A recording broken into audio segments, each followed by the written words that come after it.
Shalom, Israel. It's that time again. The ISUPK, under commanding General Yahana, presents the Lord's 57th annual Passover. That's right, the Lord's 57th annual Passover, April 4th, 2026, in Houston, Texas. All Black, Hispanics, and Native Americans are commanded to observe the Lord's Passover. This will be the biggest Passover to date.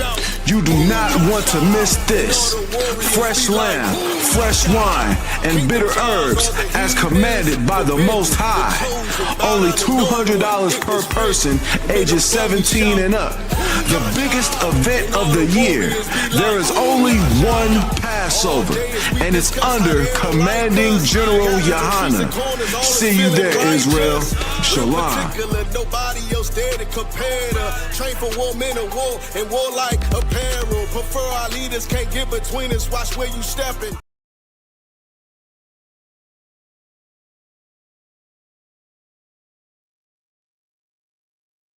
All right, Shalom Israel. This is the ISUPK, started 1 West, 125th Street, Harlem, New York, under commanding General Yahana. This is Thursday night scripture breakdown class. I feel like I don't talk class every day this week. It's a lot. And so the topic of the class is Ww3. So now what? What do we do now that the world is at war? What do we do now that people are unaliving themselves and fighting for their religious beliefs and their political beliefs? What do we do now? Good. Like, can't fight and for where you're going, because there's going to be somewhere in this, on the outside of the world, some people are going to try with outside. So what do we do? Being in the truth. Being Black, Hispanics, Native Indians, what do we do?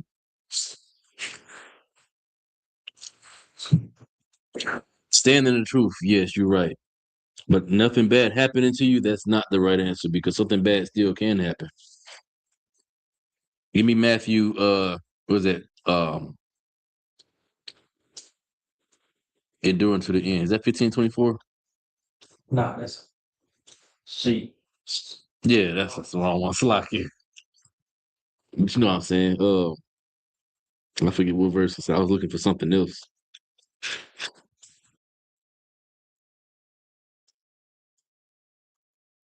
I forget what verse this is. It? Jeez, I'm about to look it up.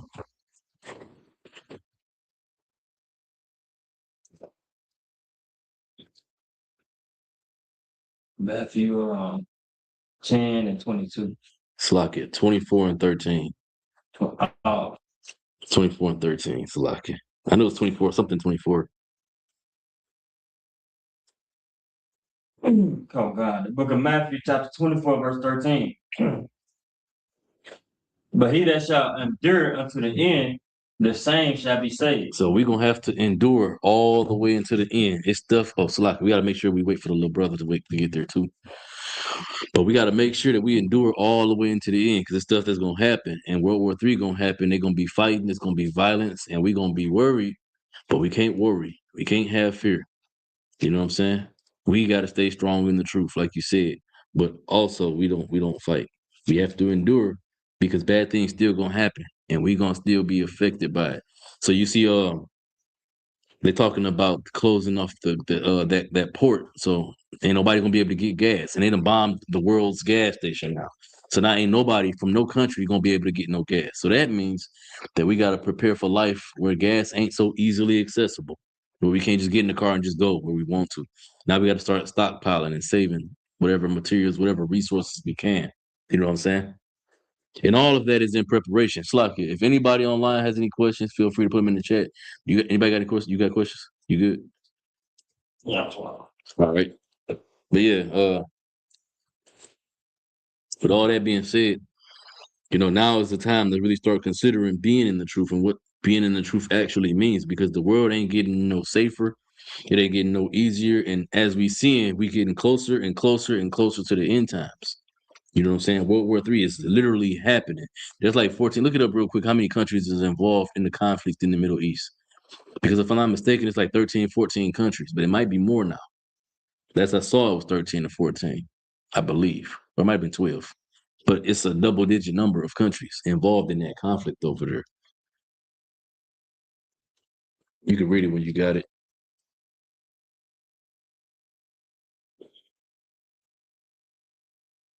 It say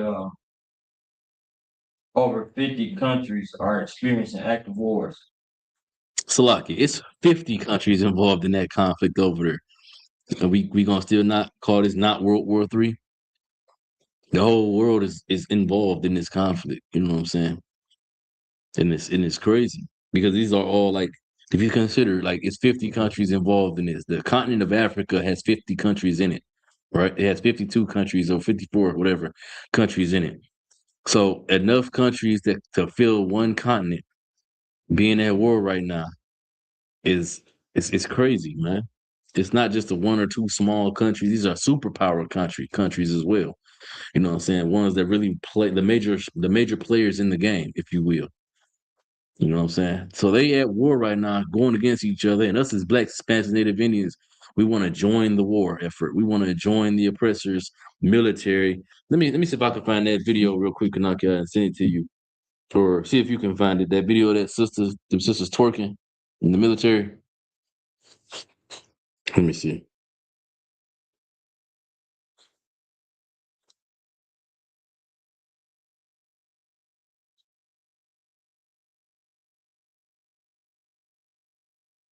I'm about to send it to you. It's on Instagram. I don't know if I can. You can be able to play it though, will you? Yeah, what's that on? Instagram.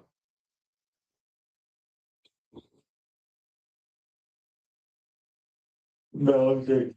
It's too wild. Well, again, I'm just on the laptop. No, it's too wild. Don't worry about it. But that's what the video is of sisters twerking, talking in the military, talking about World War III, like this is some type of joke. But now there's a brother I know that in slavery, his cousin is in the military. I talked to her on the phone earlier today, and she was talking about how a base got hit over there, and they being kept in the dark. These are our sisters that's in this danger now. You know what I'm saying? They all kept in the dark. They don't know nothing more than we know that's on the news. They're not telling them nothing. They're just moving them from different location to different location. Every time they get to sit down and rest and go to sleep, they got to get up and move because another place that's close to where they are got hit. They in danger, you know? But we're not supposed to be having no conflict, no part in this conflict at all. It ain't got nothing to do with us. This is the Lord's judgment and prophecies coming to be fulfilled, right? The Lord said that one day we're going to be free, but it's going to take World War III for it to happen. We're going to read about it. Let's go to, let's go. Hmm. I forgot how long of a breakdown this really is. That's a lot. I got hella precepts.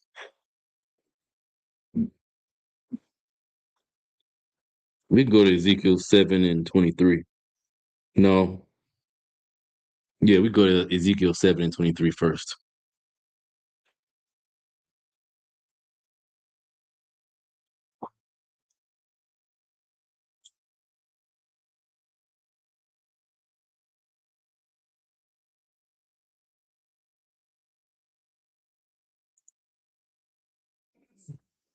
Okay, I got it. Go ahead. So, yo, man, you got it? Here's your table of contents. You see Ezekiel on there?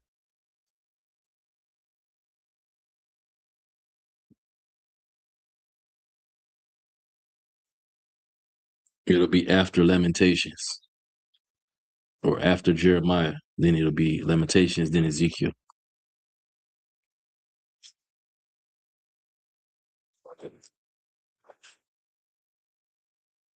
Help them out.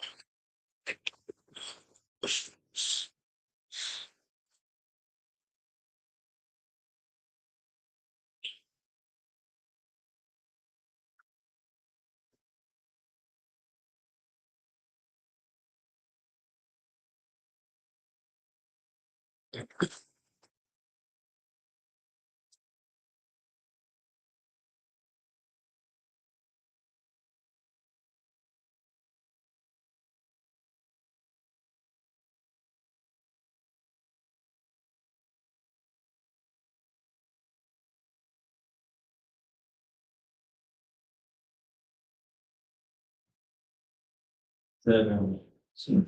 Mm-hmm. Go ahead, can I kill? Ezekiel chapter 7, verse 23. Make a change, for the land is full of bloody crimes. The land is full of bloody crimes. The land that this is talking about is the land wherein we've been taken captivity, but it also could be talking about the land that is our homeland. It's filled with bloody crimes, especially by this day and age. What land is that? That's the land of Israel, that they call Israel today. Also, the land of Palestine, which is also originally part of Israel. Everything from the Nile River to the Euphrates belonged to us. It's our homeland. But we got two different types of heathen inhabitant, mainly two different types of heathen inhabitants in our homeland. And it says it's filled with bloody crimes. The most important bloody crime is they didn't kicked us out of our homeland.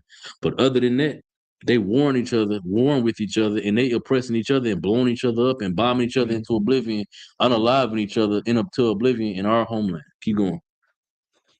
And the city is full of violence. And the city is full of violence. If you watch the news, if you look on anywhere on the internet, you see all this World War III happening. It's all kind of crazy violence happening out there, as well as over here, because they got sleeper agents over here. I remember when this stuff first started popping off, the Arabs issued a decree to it's something along the lines of commit acts of violence wherever you are, and a Jewish police officer, she was on vacation in France at the Eiffel Tower when that order went out, and she got sexually assaulted by one of the Muslims in France while she was on vacation. She was a police officer. She wasn't doing nothing to nobody, but she got sexually assaulted by one of them Arabs. You know, so it's all type of crimes, and the city is full of violence. Keep going. Verse 24. Wherefore I will bring the worst of the heathen, Mm-hmm. and they shall possess their houses. Keep going. I will also make the pomp of the strong to cease. He gonna make the pomp of the strong to cease. He gonna make them weak. Keep going. Yeah. And their holy places shall be defiled. And their holy places shall be defiled. This is what's to come at the end of World War III. When Christ comes back during World War III, he gonna have us taking a part in this war. You know what I'm saying? Christ is gonna take over ultimately, him, Michael, and the angels. But then the scriptures say that at the end we're gonna be hunters of men. Right now we fishers of men.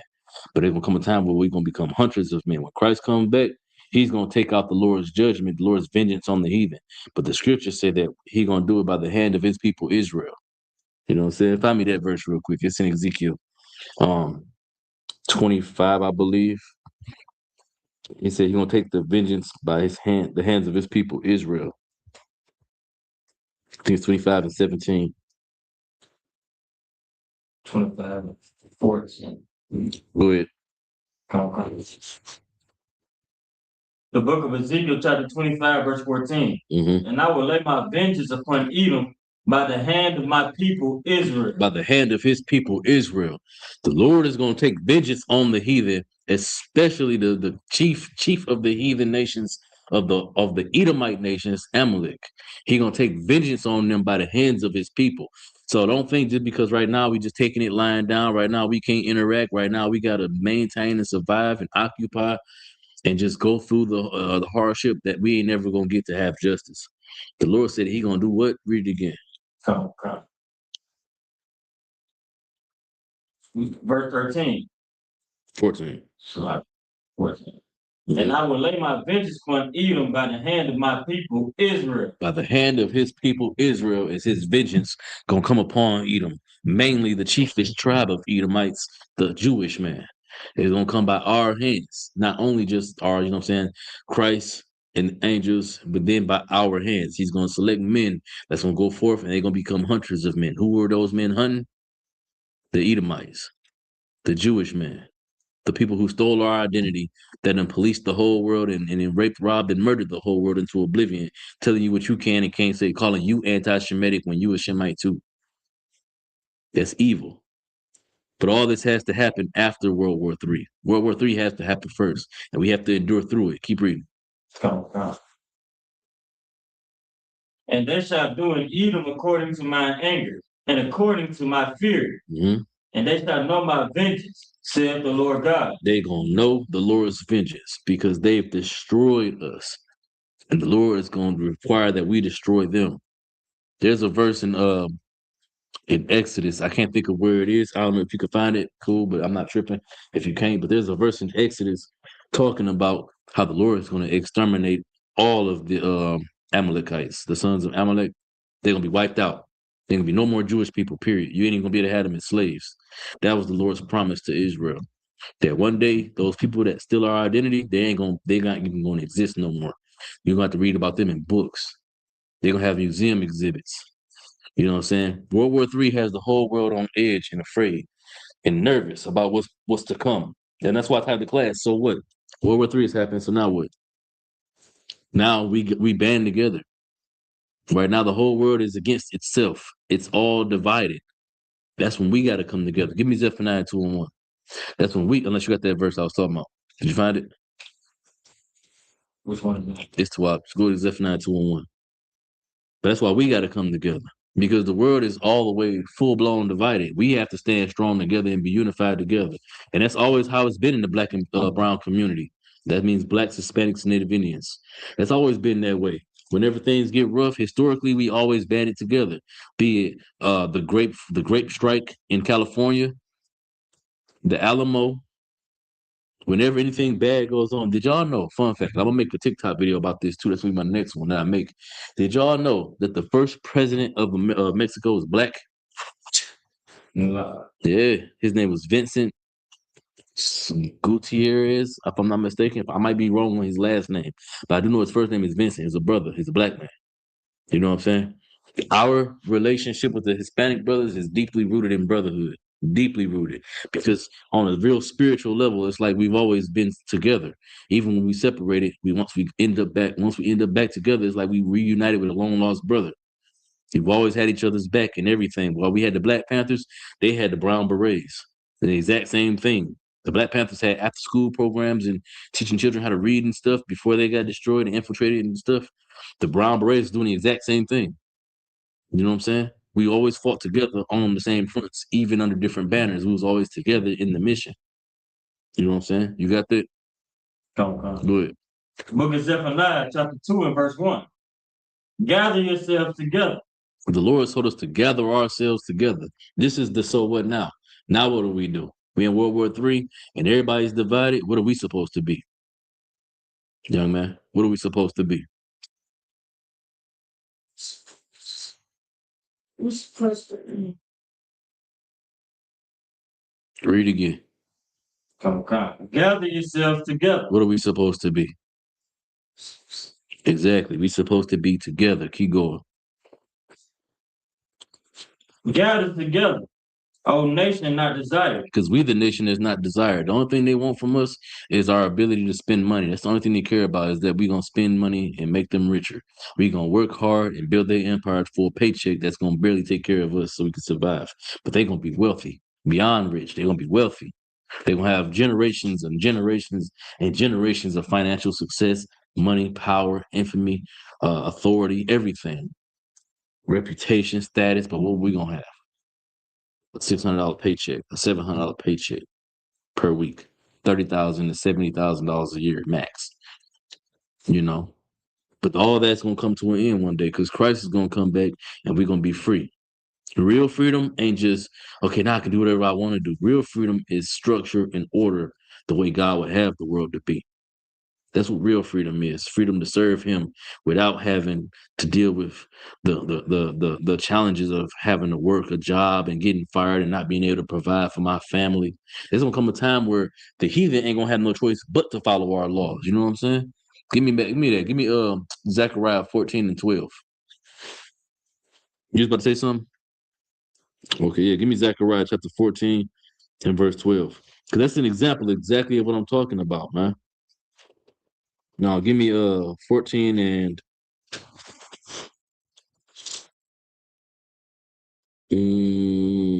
17.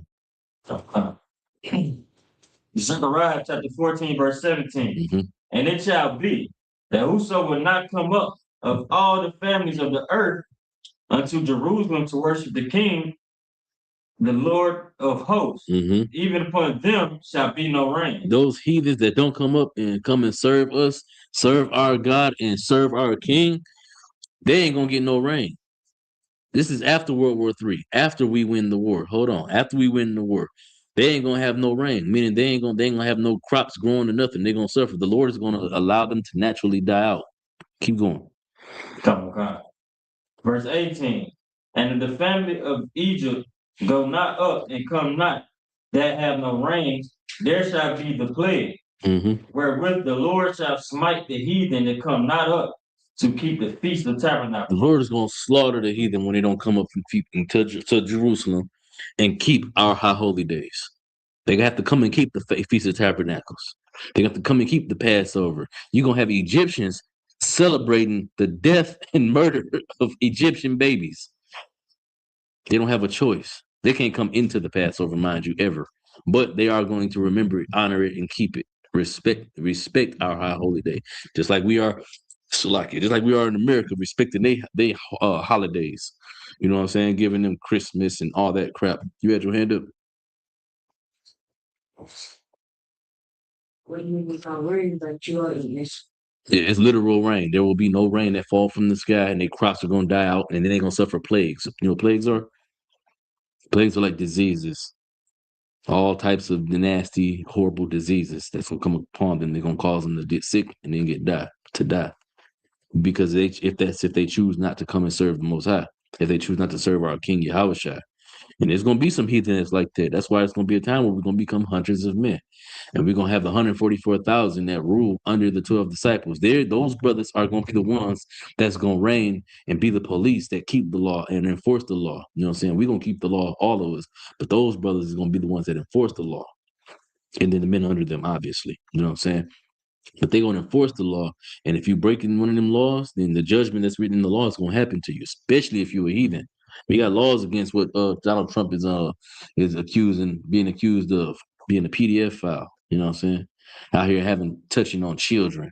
Talking about he would do stuff with his own daughter. That's against our laws. You'll get stoned for that. You get put to death for that. And that's what the world gonna be after World War III. But we got to make it through World War III first. You know what I'm saying? Let's drop that. Let's go to Matthew 24:6.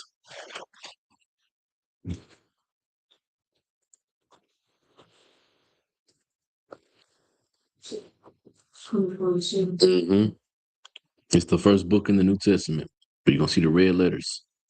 It's Matthew. In the book of Matthew, chapter 24 and verse 6.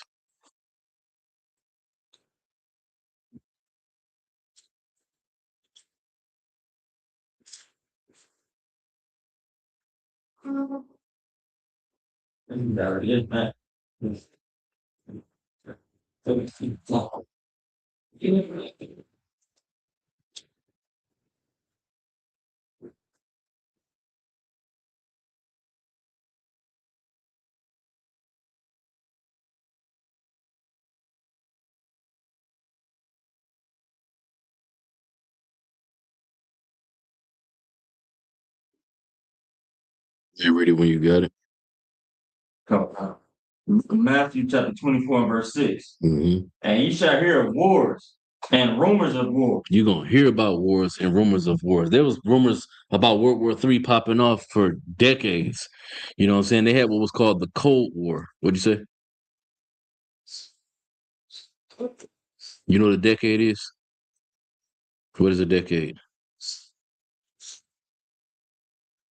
It's longer than a year. It's 10 years. One decade is 10 years.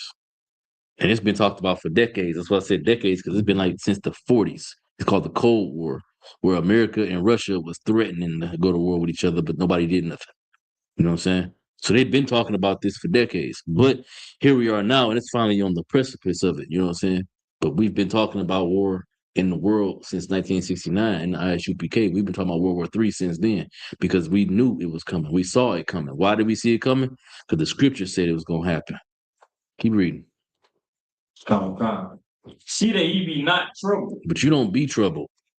You don't worry about the fact that we in World War III right now and people are being unalived, and you know what I'm saying. We got friends and family that's in the military. We don't worry about those things. It's horrible.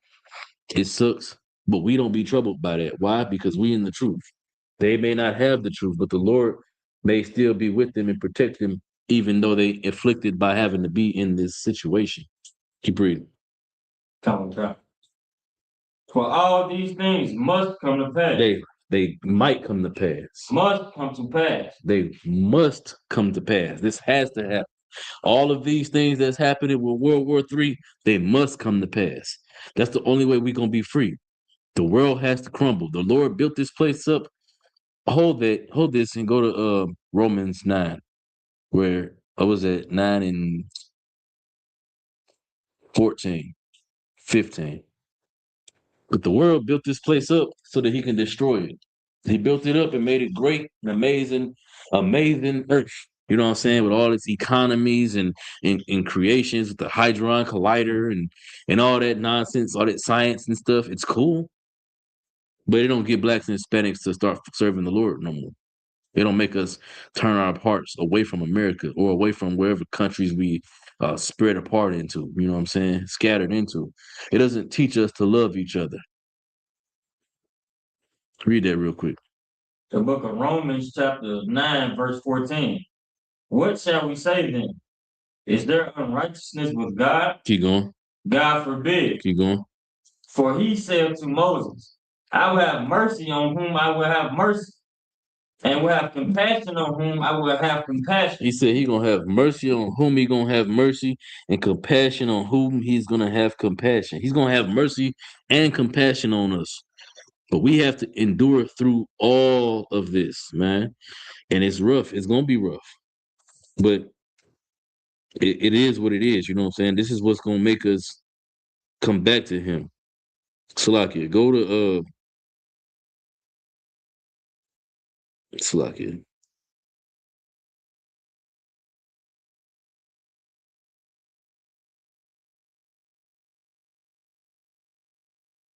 I'm trying to find it, Salakia. Oh, verse 17. Go to verse 17. 17. For the scripture saith unto Pharaoh, even for this same purpose have I raised thee up. The Lord raising up the world to be as great and mighty and amazing as it is for a purpose. Keep going. Go. That I might show my power in thee. So he can show his power in the world, in that nation that get built up. And how is he gonna do that? He's gonna destroy that nation. There ain't gonna be nothing left for that nation when the Lord done with it. You know what I'm saying? That nation is the Jewish people. You know what I'm saying? That nation is the Palestinians, the Iranians, all these different heathen nations that lay claim to a world that belongs to us, the planet that belongs to us, that was created for our sakes. They're all laying claim to it, and the Lord is going to destroy them for our sakes. But before that happens, he has to build them up, make them mighty, make them great, make them feel like they undefeatable, so that when he destroys them, there ain't going to be no doubt about it who did it. Ain't gonna be no questioning whether or not it's inevitable. Is that a word? Because inevitable means it's unstoppable. There ain't gonna be no question about whether or not it's inevitable. You know what I'm saying? Whether or not the Lord's hand was really with this group of people and these angels that came down and destroyed this place. Because they're gonna have all type of lasers and Star Wars, and you know what I'm saying? They got the little the Space Force program and everything. So they already looking at Star Wars and spaceships and all these different gadgets and carrying on. But that ain't gonna mean nothing in at the end of World War III. Because Christ is gonna come with something ain't nobody ever seen before. He's gonna come with the power of the Most High. And it's gonna grant us our freedom. Go back to where you was. And 17 or The last verse I had you reading, I think it was in Matthew. come on. Matthew? What was the last verse I had you reading? Romans 9:17. Before that. I told you to hold the other one. Matthew 24. Yeah, 24 and 6. Read verse 7. Come on. Matthew chapter 24, verse 7. Mm-hmm. For nation shall rise against nation. And this is where we are right now. Nations are literally rising against each other. You got, how many did they say? 50? You got 50 countries involved in this conflict, 50 nations involved in this conflict. And people telling us that we still telling us that we crazy. Come on, it ain't no World War III. It's just a small, slight skirmish. Yeah, all right. It's a small, slight skirmish until the toilet paper start running out, and you got Karens at Target and Dollar General buying all the toilet paper because they worried that the World War III done really popped off. But we've been saying it was coming. Keep going. Come. And kingdom against kingdom. Mm-hmm. And there shall be famines. These are the things, Salaki, these are the things that Christ was talking about when he said endure until the end, outside of actually, you know what I'm saying, stand in the truth.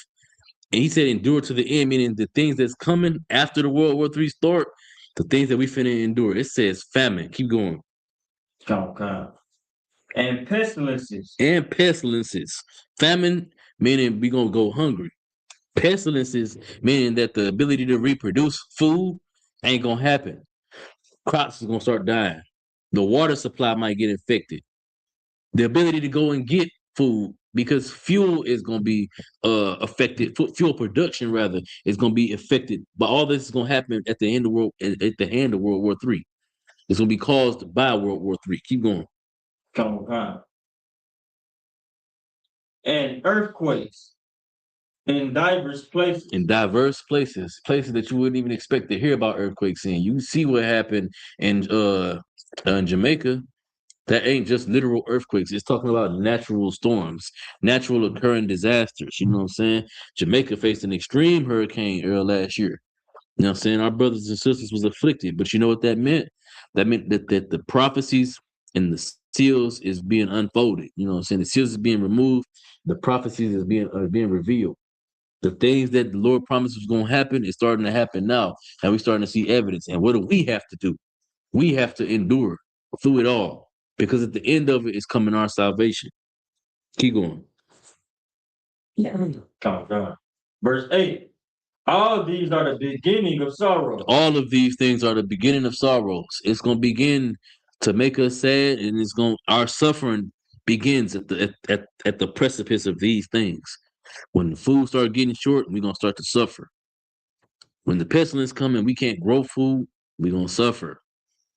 But we have to stay strong and we have to endure because that means that the end of our captivity is coming. We gonna have to suffer through it, but maybe you won't have to, young man. Oh, because you so young. Maybe Lord willing, by the time you grown, all this will be over and we'll be in the kingdom. We'll have the kingdom here. Our brothers will have rulership in the earth. The men that's above you will have rulership here on the earth. If the Lord allow, you know what I'm saying? And if not, we're gonna keep going in the truth, keep fighting, keep standing in the truth, and waiting for that day to come. Because that's what the so what now means. Give me Isaiah 33 and 6. That's what the so what now means, right? We have to endure, survive, and make it through these hard times. Because hard times is definitely upon us, man. Gas prices finna go up. If not, you know what I'm saying, become non-existent, and people gonna be holding each other at gunpoint at gas stations, at the gas pump, stealing each other's fuel. You know what I'm saying? Jobs that was paying decent money might not pay that same decent wage no more. Go ahead. What happens to like everything was always result? What happens? What? Hey, get the door, Baba Kasha. Will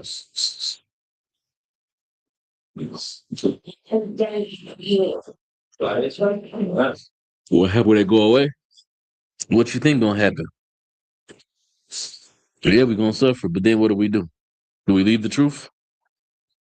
Do we leave the truth? We stay here. We stay in the truth. We continue to endure through the suffering. Shalom, Lord Christ. We endure through the suffering. We allow everything that's gonna happen to happen, and we keep strong in the truth. We hold steadfast in the truth. Because there's gonna come a time where we're gonna be free from all of our suffering, all of our pain, anguish, everything is gonna be over. But we gotta hold strong to what we've been taught, and that's the law, statutes, and commandments. You got that verse? Verse Isaiah 33 and verse 6. Good. The book of Isaiah, chapter 33, and verse 6. Mhm. And wisdom and knowledge will be the stability of our time. Wisdom and knowledge is going to be the things that help us get through. It's going to take wise brothers, men that's wiser than us, that got more knowledge and more wisdom to lead us through these bad times. You was asking what's going to happen, young man. Oh, when we ain't got our resources that we need to survive. It said the wisdom and knowledge is going to be the stability of our times. Those are the things that's going to help us get through these tough and terrible times. Any more on that? Come. Keep going. And strength of salvation. The fear of the Lord is his treasure. The fear of the Lord is the thing that's going to give us wisdom and knowledge. That's his treasure. When we fear him, greatness come our way. Freedom is going to come our way. Salvation is going to come our way. But first, we have to endure the suffering part. And it's not going to be fun. It's going to be rough. But you hold fast to this truth that you've been taught. Because you never know. One of y'all might be like Elijah, not Elijah, but like Joshua and Caleb. They was the only two brothers who walked out of Egypt and walked into the kingdom of heaven 40 years later.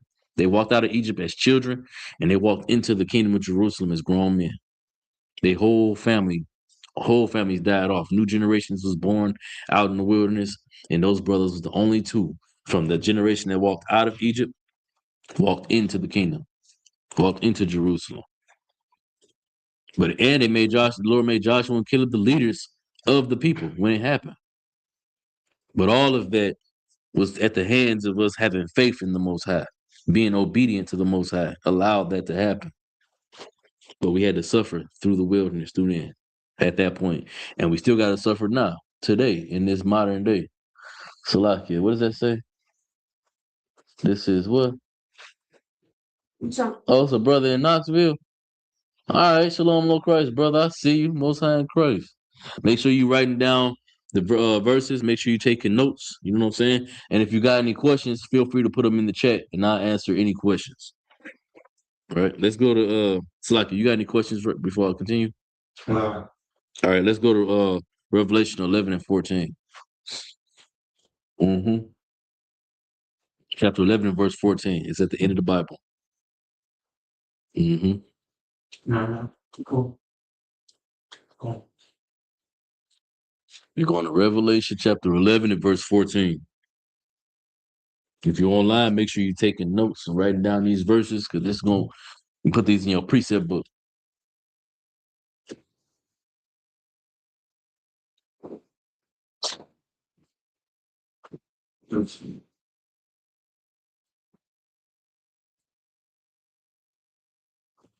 Not Shaf, you're going to read.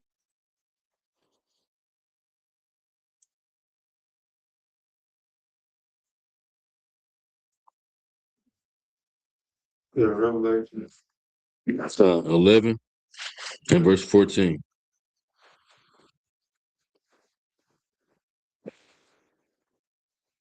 But let's see, it's right there.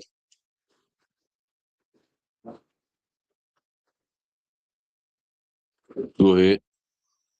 Wait, young man, you got it? I'm asking about your brother. Make sure he there. Like Shaf, make sure the brothers is there before you read it.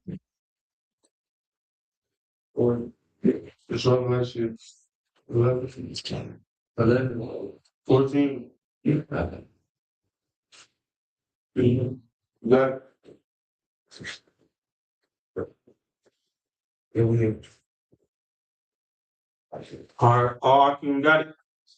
Come. All right. This Revelations 11 and 14. The second woe is the past. So the second woe is past. The second woe is past. We're talking about world wars, right? The first woe is past, and now the second woe has passed. Keep going. And behold, the third woe come quick. The third woe is coming quickly. The third world war is coming quickly. Meaning World War III is right here upon us. It's happening. We're seeing the signs of it. We've talked about it, was prophesied about in the scriptures, and it was like it was just this big deal that people put on the back burner. They weren't thinking it was a real thing because they don't take these records seriously. But our God is a living God. He's not a God that's going to give us just a bunch of useful in the moment information. He's giving us future living prophecies, things that he is going to make happen. It says World War III, the third woe is coming quickly. Keep going. Verse 15. And the seventh angel sounded, and there were great voices in heaven. There was great voices in heaven. Keep going. The kingdom of this world are become the kingdom of our Lord. They're becoming the kingdoms of our Lord. There's going to come a time at the end of World War III where our King Yahushua is going to have kingdom, a dominion over all the kingdoms of this world. We're going to rule this place under his banner. But we got to endure suffering until then. Go to Joel 3 and 2. Slaki, do anybody got any questions? Everybody to what? All right, let's go to Joel chapter 3 and verse 2. Make sure your brothers is there too.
You having a hard time there, ain't it, brother?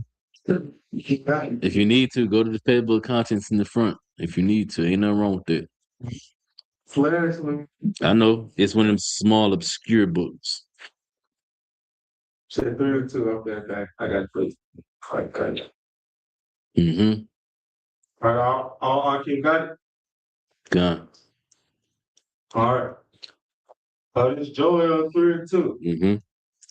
I will also gather all nations. The Lord is gonna gather all the nations, right? Keep going. And will bring them down into the valley of Jehoshaphat. He gonna bring them all into the valley of Jehoshaphat. Young man, you was asking me about the maps earlier. One of the maps in that Bible shows the land of Israel, the real land of Israel, and how big it is. In the bottom of that land, on one of the maps, you'll have where the Arabs live at. That's the valley of Jehoshaphat. That's the valley of decisions. That's where the Lord is going to bring all them together, and they're going to fight each other. We're seeing that happen in real time right now. They're all coming together to fight where? In Israel and Iran and Palestine. Israel, Palestine, and Iran. You got Hezbollah to the north. So you got all these different countries fighting each other in this specific place. The scripture said it was going to happen. Keep going. Okay.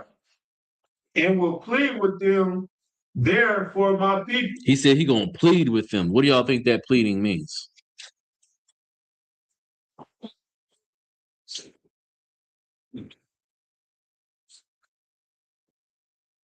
Is he going to just beg for the people of Israel? Is that what the Lord going to do? What is pleading?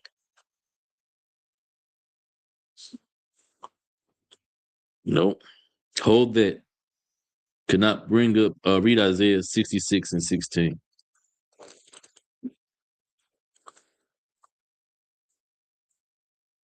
If you're online, you need to write this precept down for sure to go with your breakdown. Go ahead.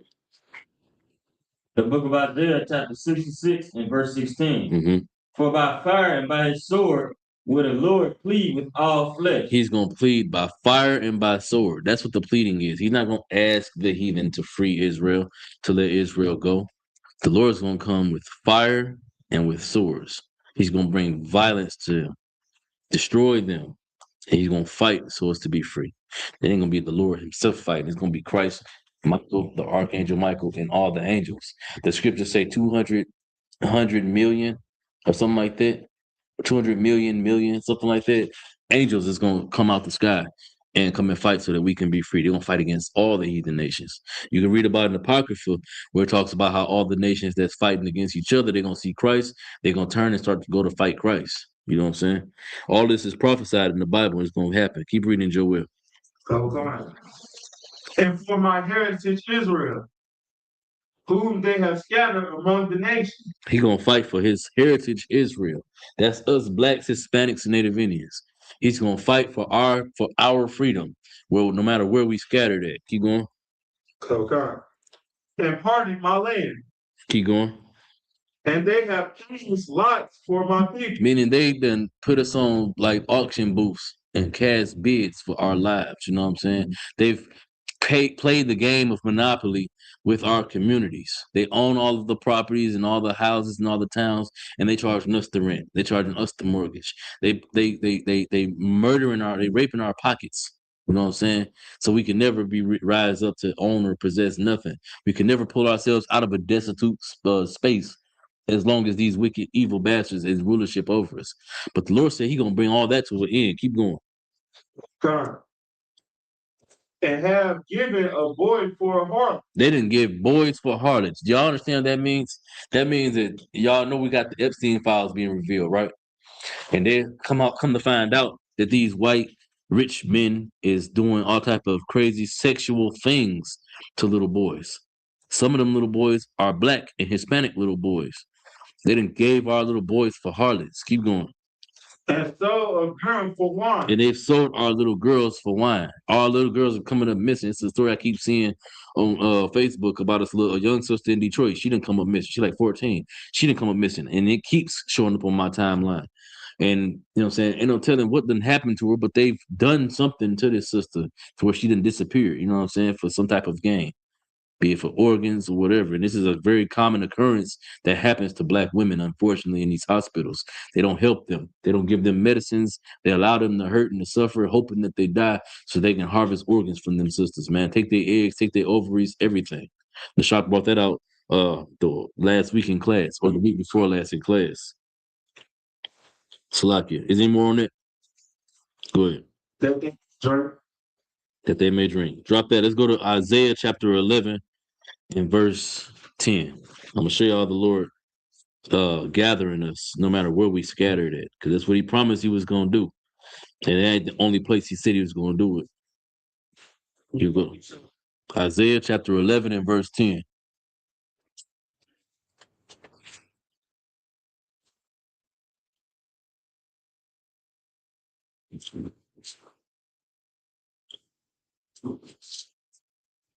Nope. Go to verse 9.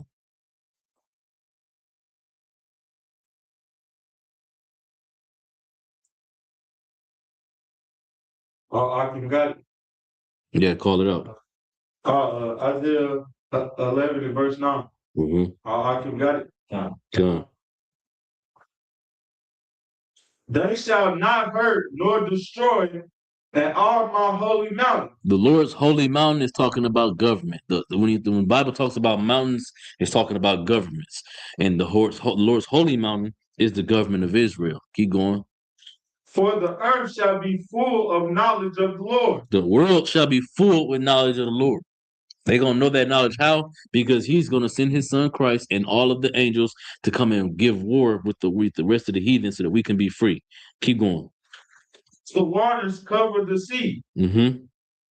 Verse 10. And in that day there shall be a root of Jesse.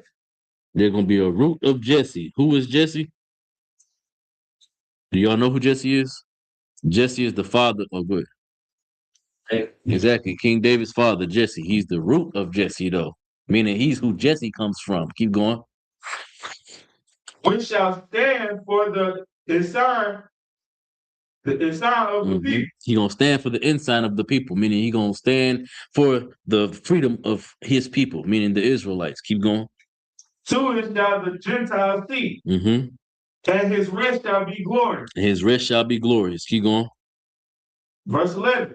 And it shall come to pass in that day that the Lord shall set His hand again the second time to recover the remnants of His people. The second time. What was the first time? Do y'all know? The first time the Lord stretched forth his hand and recovered the remnant of his people. Good. When Christ was here, like Nope. What's the next high holy day coming up? Passover, What was the Passover? when he led people out of Egypt. Moses led Israel out of Egypt. But what happened before that? What did the Lord do to all the Egyptians? Placing curses and stuff to him. Yeah, exactly. He had to stretch his hand forth so that he can collect his people. The same way he did that then is the same way he's going to do it again. Read that verse again. Oh God. So Isaiah 11 and 11. Mm-hmm. And it shall come to pass in that day. In that day, meaning in World War III, during World War III, it's going to come to pass. Keep going. That the Lord shall set his hand again the second time to recover the remnants of his people. He's going to stretch his hand forth a second time. So he did it once with Egypt, the physical place Egypt. Now he's going to do it with the spiritual Egypt, being the whole world that's ran by the white man who wants to be the Egyptians. He's going to free us again the second time. Keep going. Which shall be left from Assyria and from Egypt. He's going to catch us from every place that we've scattered into. Keep going. From Pathros and from Cush and from Elam Mm-hmm. and from Shinar. Keep going. and from Hamath, Mm-hmm. from the sea, and from the islands of the sea. He gonna collect us from no matter where we at. So we've been enslaved and sold to all the heathen nations throughout all the earth. We've been separated, we've been divided and placed in all these places. That's why you can go to places like South Africa, where ain't nothing but white people, but find Israelites there, because we've been sold into captivity there as well. You go to Asia, you can find Israelites that's in Asia that look like black Chinese people, but there's Israelites that's there as well, because we've been sold in them places throughout all of the transatlantic slave trade. Before that, you had the sub-Saharan slave trade. You had another slave trade where the Hamites sold us to the Greeks before they sold us to the Arabs in the sub-Saharan slave trade. All this is in the Bible. You know what I'm saying? When the people of Tyre sold us to the Greeks. You know, so because they sold us so much and we've been separated and divided so much, we are in almost all the nations, if not amongst all the different nations and all the different peoples. But the Lord, that's why this verse is so important, because it don't matter where we at, the Lord is going to get us and bring us back. He's going to free us from our captivity. Keep going. Okay. Verse 12. And he shall set up a sign for the nation. Mm-hmm. And shall assemble the outcasts of Israel. And he's going to assemble the outcasts of Israel. Keep going. And gather together the dispersed of Judah. So the outcasts of Israel being the northern kingdom. So during the time of King Solomon's son Rehoboam, right, you had the split of the northern kingdom and the southern kingdom, right? You had Judah, Benjamin, and some of Levi that remained in Jerusalem. And then you had all the other 10 tribes and the rest of Levi, the other 9 tribes and the rest of Levi, they all went to a bunch of different other nations. They end up in Assyria, Samaria, all of that. They separated. Then they committed so much atrocities against the Lord turned his back on them. Then when we read the book of Hosea, he turned his back on the rest of Jerusalem, the rest of Judah as well. Right? So read that verse again. And he shall set up a sign for the nation. Mm-hmm. And shall assemble the outcasts of Israel. The outcasts of Israel is what the northern kingdom ended up calling themselves. They ended up being called Israel. The southern kingdom was called Judah. So he said he's going to collect the outcasts, which are the northern kingdom. So that's why the brothers and sisters that's over here are Hispanic and our so-called Native American brothers and sisters. They also going to get to go to the kingdom. They also going to get the kingdom when Christ come back. And some of them going to also have rulership. Why? Because this is what the Lord promised us right here in this verse. He said that he's going to collect them, the outcasts of Israel. Keep going. And got to do with the dispersed of Judah. And the dispersed of Judah from where? From the 4 corners of the earth. Everywhere that we at. It don't matter where we located, no matter where you at, no matter what captivity, no matter what country, no matter what city, how far, how long. If you are an Israelite, the Lord is going to free you from slavery, from captivity that the white man and all these other evil Jewish bastards got power over us in. Keep going. Verse 13. The envy also of Ephraim shall depart. The envy of Ephraim shall depart, meaning our northern kingdom brothers, because when it says Ephraim right there, Ephraim is the head tribe of the northern kingdom. It's like Judah is the head tribe of the southern kingdom. So when it says Ephraim, it's talking about all the tribes that was here in America, the so-called Hispanic and Native American tribes. It's talking about all of them. It says the envy of them shall depart. Keep going. And the adversities of Judah shall be cut off. Keep going. Ephraim shall not envy Judah. Ephraim ain't gonna envy Judah, meaning our Puerto Rican brothers, our Latino brothers, they're not gonna hate us no more. Keep going. And Judah shall not vex Ephraim. And we not gonna hate them. We gonna come together. We gonna love each other. You still got Zephaniah 2:1? Pull that again. We gonna come back together. We gonna love each other. And this is what the scriptures say. Go ahead. Zephaniah chapter 2 and verse 1. Hmm? Gather yourselves together. Yea, gather together. O nation not desired. Our whole nation is gonna come back together one day. We gonna see that we brothers, see that we family, we all really the same people, just separated by language, by tongue, and the different types of white people that conquered us. But we really spiritually are the same people. Physically, we still the same people. You know what I'm saying? But one day we gonna see that. But all that is prophesied to happen after the suffering, after we endure World War III, after we endure the pestilence, endure the plagues that's gonna that's gonna fall upon the lands that we are scattered into. After we endure all those things, then Christ is gonna come back and save and save all of our lives, bring us back together, right? But first we got to endure that. Let's go to Matthew 10 and 34. Did we go there earlier already? Oh. Let's go to Matthew 10 and 34. Well, first let's go to Salakia. We go to 10:34 first.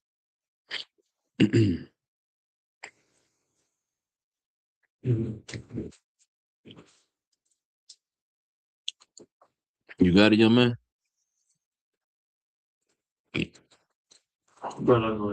What did you say? Matthew chapter 10 and verse 34. That's right, brother. What does comment say? When we was in Egypt and Passover. That's right, exactly. That's when the Lord first stretched forth his hand to free us was from the captivity in Egypt. Like I brought out earlier. It's really gonna be a short class. I'm probably gonna end it after either this verse or the next verse. But the main thing I wanted to, you know what I'm saying, to talk about is what we do going forward after World War III starts. Now that we're here, our job is to do what? Endure until the end. We have to keep being in the truth, keep coming to class, keep learning these laws, statutes, and commandments while the whole world is crumbling. There's safety. First of all, we're safest when we're together. We're strongest when we're together.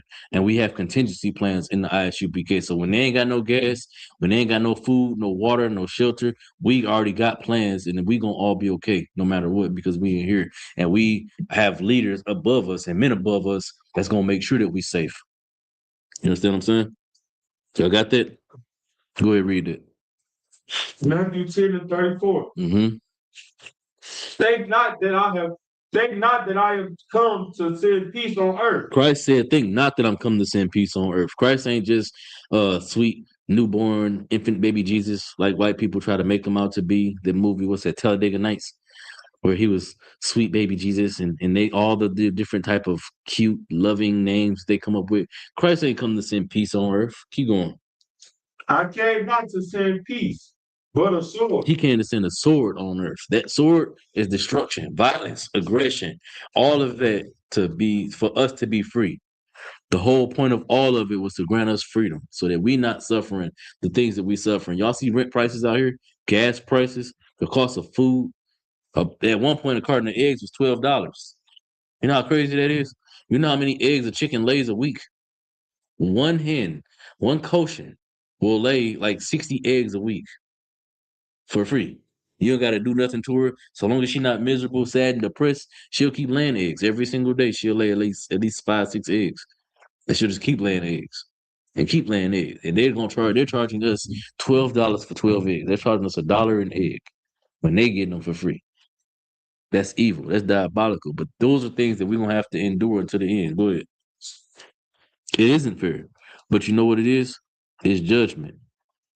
It has to happen, and these things have to be things that we suffer. Why? Because of our iniquity, because we didn't follow the law. But now, because of Christ's sacrifice, we have a chance to follow the law. We have the chance to come back and serve the Most High God the way He wants us to. So what do? We stay together. And how do we stay together? Give Him a hand. That's what has to happen, right? One of my favorite verses in the Bible, I'm going to end the class with that. Let's go to Deuteronomy 30 and 15.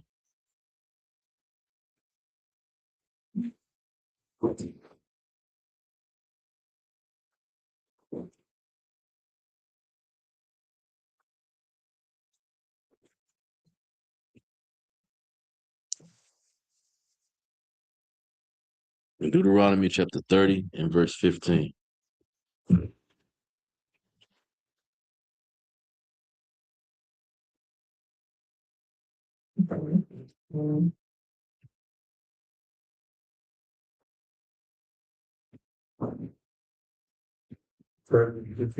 Yeah.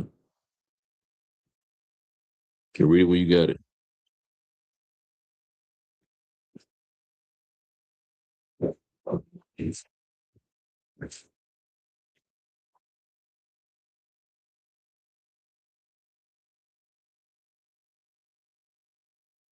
Right.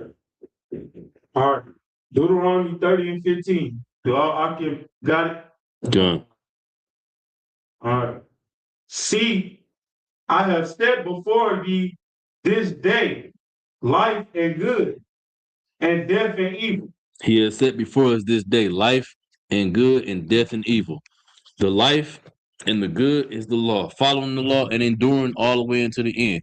That means when things get shaky, things get hard, things get rough, no matter what, you stay in the truth. You stay the path. It's going to be hard. It's going to suck. It's not going to be fun. You're going to wish you could be hanging out with your friends, and you're going to wish your friends that ain't in the truth was in the truth. But they making their choices. They making their decisions. And ultimately, it's the Lord who's going to decide whether or not He's going to have mercy on them. But the evil is if you change your mind and decide that you're going to go out there and be with them instead of standing here and being a light and example to them, to guide them in here. Go ahead. Say, I have fun, right? And he said, I was running going to the truth on decisions, and I'm in the truth, and he's not in the truth, and he's on the outside of the world, we were inside, and we kind of want to sit together and stay together, and we stay safe. He is what side of the world going to see going in days. First of all, if we choose to stay, if he chooses to go in the truth, then we'll have each other. It's not guaranteed that being the truth, bad things ain't going to still happen to him or you. Bad things definitely going to still happen to us, even in the truth.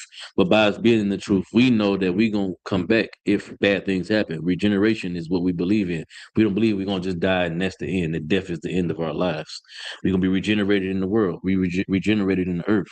So we don't fear the bad thing that's going to happen. We just go through the bad thing. Whatever the Lord throw at us, we just going to stand as soldiers and deal with it.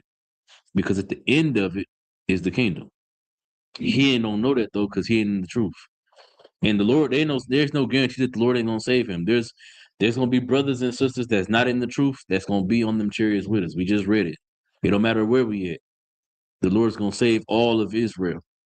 That's why Paul said, brother, in my heart's prayer and desire for all Israel is that they might be saved. Give me Romans 10 and 1. Somebody pull it real quick for me. Romans chapter 10 and verse 1. Go ahead. The book of Romans, chapter 10, verse 1. Brother, my heart's desire and prayer to God for Israel is that they might be saved. That they might be saved. That's Paul's heart's prayer and desire. The Lord said that he don't even want all of us. He don't want every single Israelite. But every single Israelite will be saved from captivity. We read that in Isaiah chapter 11 and verse 11. But even being an Israelite by blood ain't gonna get you into the kingdom. You'll be saved from World War III. You'll be saved from oppression, from that suffering, but that don't guarantee that you're gonna walk into the kingdom. It's like when Moses didn't walk into the kingdom of Jerusalem, kingdom of Israel. You know what I'm saying? Joshua did, and Caleb did. Moses was sent on top of the mountain to die. Why? Because he didn't serve the Lord in its entirety. He served him all the way until the end. And when the end came, he took credit for something that the Lord did, and that was evil. So the Lord told him to go up on that mountain and die. You don't get to go into the kingdom. You get to see it with your eyes, but you don't get to go into it. Moses had to be reborn generations later in the kingdom. You know what I'm saying? Same thing's gonna happen to all of us if we don't stay the path, stay in the truth. We're gonna have to die and then be reborn into the kingdom as newborn babies, never knowing sin, never in a world that ain't gonna have no sin, right? But that's not the goal. The goal is to be one of them chosen that gets to walk into the kingdom. You know what I'm saying? To have real power and real rulership so that you can establish your foothold for your future generations. So that when you die, you got something to leave to your babies. And then when they grow up and then they die, they got something to leave to you when you come back. You understand what I'm saying? You got any questions? Everybody Tawab online? Everybody Tawab in the room? All right, with that, I'm pass the class off to Trooper Nakashaw. Do you have him? That's right, he did get a new phone. Oh, that's the. So you just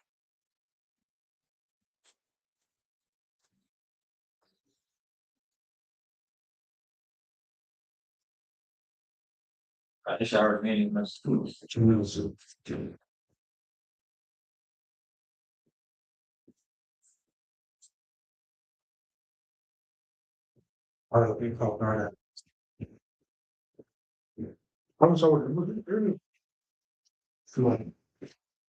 Oh, knock you out, turn the camera for. Oh yeah, you got it. You got it, young man.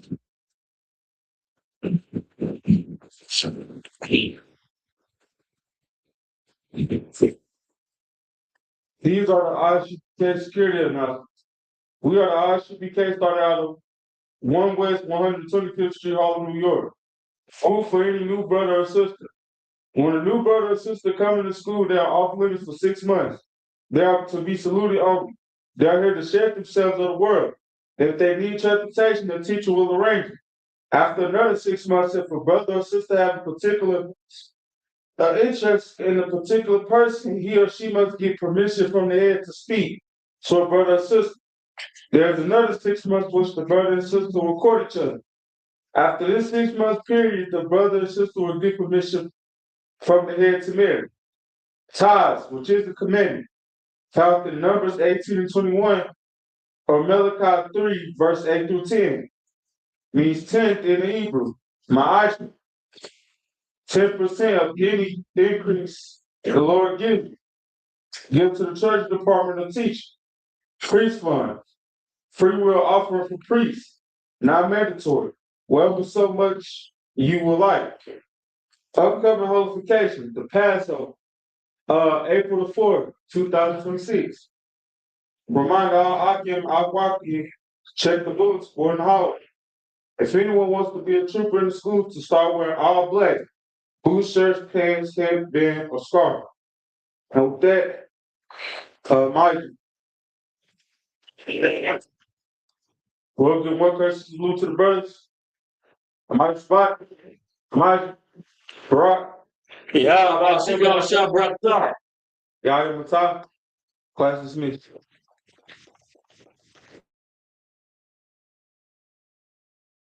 Shalom, Israel. It's that time again. The ISUPK, under Commanding General Yahana, presents the Lord's 57th Annual Passover. That's right, the Lord's 57th Annual Passover, April 4th, 2026, in Houston, Texas. all black Hispanics and Native Americans are commanded to observe the Lord's Passover. This will be the biggest Passover to date. You do not want to miss this. Fresh lamb, fresh wine, and bitter herbs as commanded by the Most High. Only $200 per person ages 17 and up. The biggest event of the year. There is only one Passover, and it's under Commanding General Yohanan. See you there, Israel. Shalom. Nobody else there to compare to. Train for war, men of war, and war like apparel. Prefer our leaders, can't get between us. Watch where you stepping.